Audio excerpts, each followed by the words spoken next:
Nous parlions de manière informelle de la finale de The Voice qui avait eu lieu la veille, et en particulier du courage du jeune gagnant Slimane, remerciant son père devant les téléspectateurs.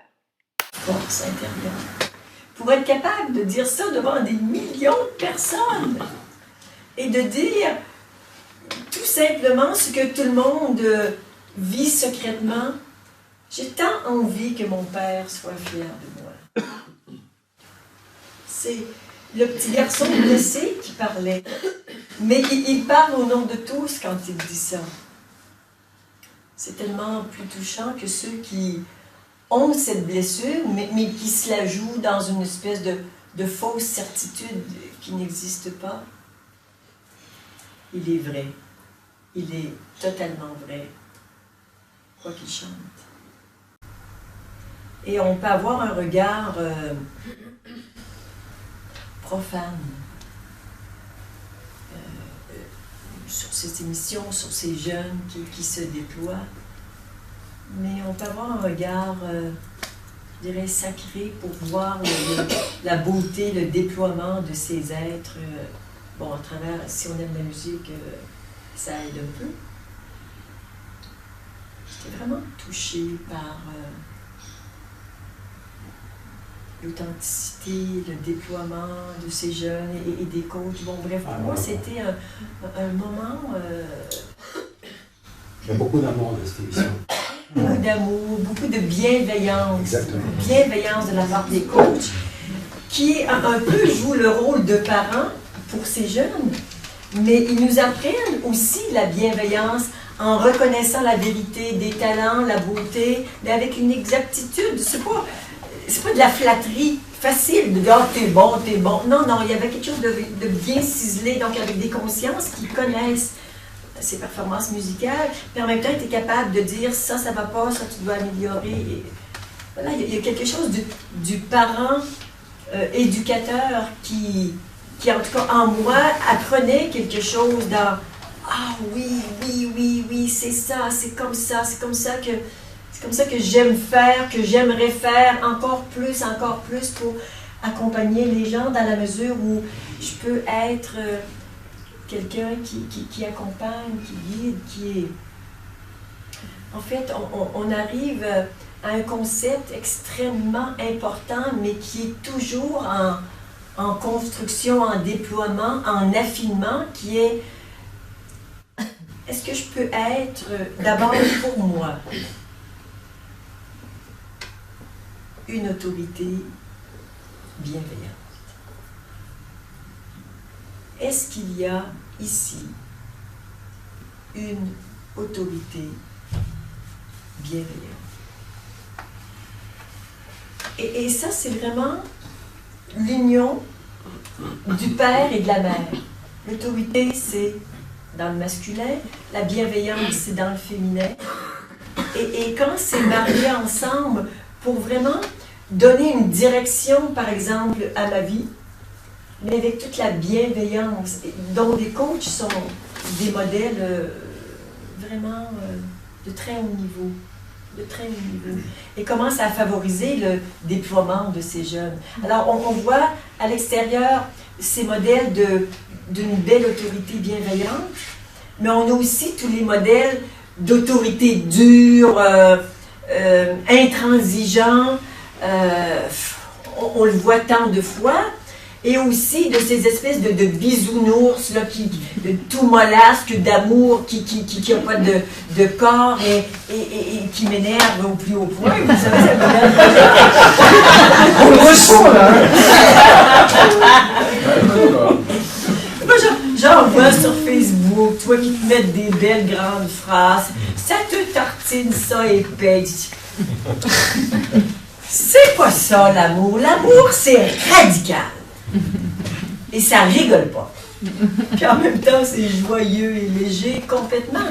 Mais s'il n'y a pas cette force, cette puissance extraordinaire dans l'amour, c'est que c'est dégueulasse.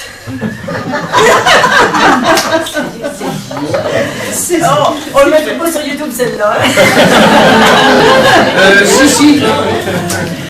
Et cette justesse de l'amour ou de l'autorité bienveillante, c'est l'amour et la vérité qui se rencontrent.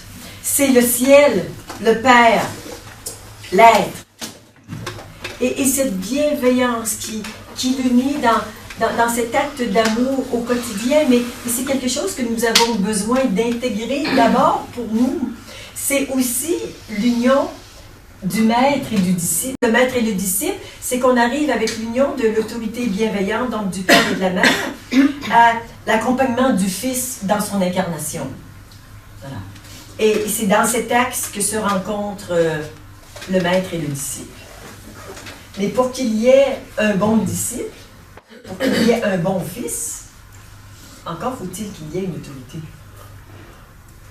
Et moi qui viens du monde des entreprises, j'entendais souvent mes collègues qui étaient chefs d'entreprise dire la pire chose qui arrive à un patron, c'est d'avoir des employés.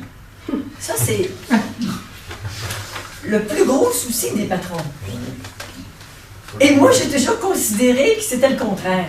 Que c'était la force de l'entreprise, que c'était un effet de levier incroyable, parce que moi, avec ma petite personne, je ne peux pas faire grand-chose.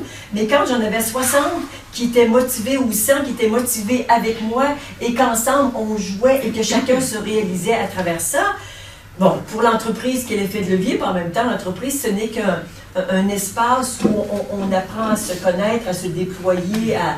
Bon, tu connais le jeu, Jean-Luc, quand tu es chef d'entreprise, et si on n'a pas compris ça, la vie de chef d'entreprise, c'est compliqué. C'est compliqué quand on a l'impression que la plus grande difficulté qu'on rencontre, c'est nos employés. Ben, c'est comme des parents qui disent la pire chose qui me soit arrivée, c'est d'avoir des enfants.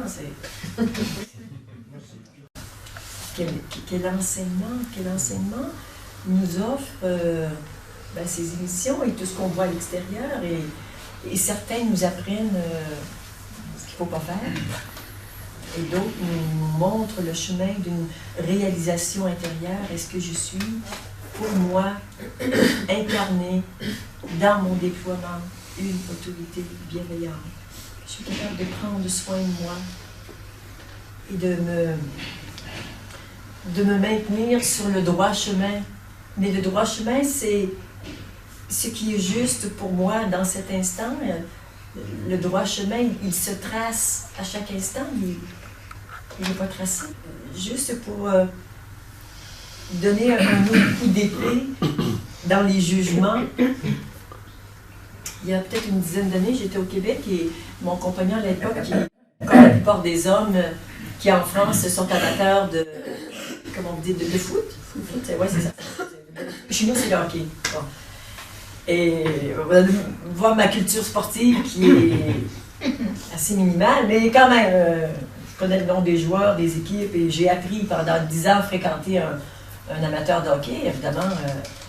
Et un jour, il m'invite à aller voir un match de hockey au Québec, et c'était pas la grande équipe de l'équipe nationale, mais un niveau en dessous.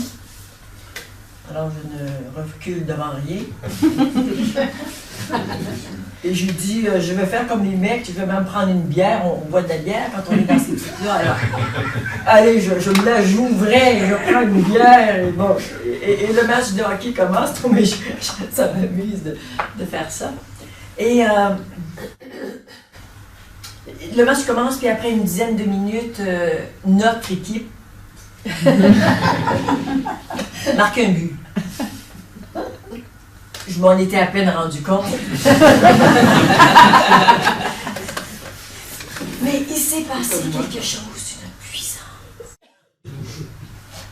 J'ai vu 12 000 personnes se lever de leur siège ensemble et crier « Yeah! » Alors je me suis levée et j'ai fait pareil. Je sais pas, c'est parce que j'avais commencé à prendre de la bière, moi ça prend une gorgée et ça commence déjà à... Le sentiment d'unité. Waouh! Waouh! Voilà quelque chose qui vient nourrir, quelque chose de précieux. De précieux. C'est pour ça que les gens vont là. Il y a une solidarité autour de ça, mais qui est waouh! Et j'étais hébétée et une larme est coulée, mais comme c'est grand, comme c'est beau, comme c'est divin, tout ça. Ça a fichu une bave dans mes jugements. Wow, il y a quelque chose de divin dans ça. Aussi, je l'avais juste pas vu. Oui, il y a eu un petit jugement que c'était pour les attardés mentaux, hein, c'est tout. Et moi, n'étant pas de ce groupe, étant bien sûr au-dessus de tout ça, bon, alors j'allais pour faire plaisir à mon compagnon. Ben non, c'est que la vie avait envie de me servir une de ses leçons et a utilisé mon compagnon pour me remettre un peu sur les rails d'une certaine vérité, d'une certaine humilité. Pour moi, la spiritualité, c'est partout. Sinon, on n'est plus dans une spiritualité campée dans l'unité, mais dans la dualité. Avec les bons spirituels, tu vois, qui correspondent à une petite image bien jolie, bien ceci, bien cela. Et puis, il y a la vie. Mais c'est pas ça. C'est que le chemin spirituel se fait à travers la vie, à chaque instant. Mais dans l'éducation des enfants, dans notre vie de couple, dans notre travail, dans tout ce qu'on fait, il n'y a pas d'exclusion. Et on fait partie d'un merveilleux groupe qui s'appelle l'humanité et on ne peut pas s'en dissocier. Ce qui nous est demandé, c'est vraiment de s'ouvrir et d'embrasser cette humanité et de voir qu'est-ce qu'elle reflète de nous, d'une part, pour toujours être plus au clair avec ce qui se passe en nous, et en même temps, est-ce que je peux accompagner quelque chose dans cette humanité? Il n'y a pas d'obligation, mais on a tous une petite contribution à faire. Mais cette contribution, elle ne peut être en lien avec quelque chose de notre âme qui a envie de se déployer d'une manière différente. Et donc, c'est bon pour nous, c'est bon pour les autres, forcément. Il n'y a pas de lieu, il n'y a pas d'événement, il n'y a pas de guerre, de tsunami, que l'événement soit joyeux ou souffrant. Ça parle de nous tout le temps. Ça parle de nous tout le temps. L'univers est notre reflet.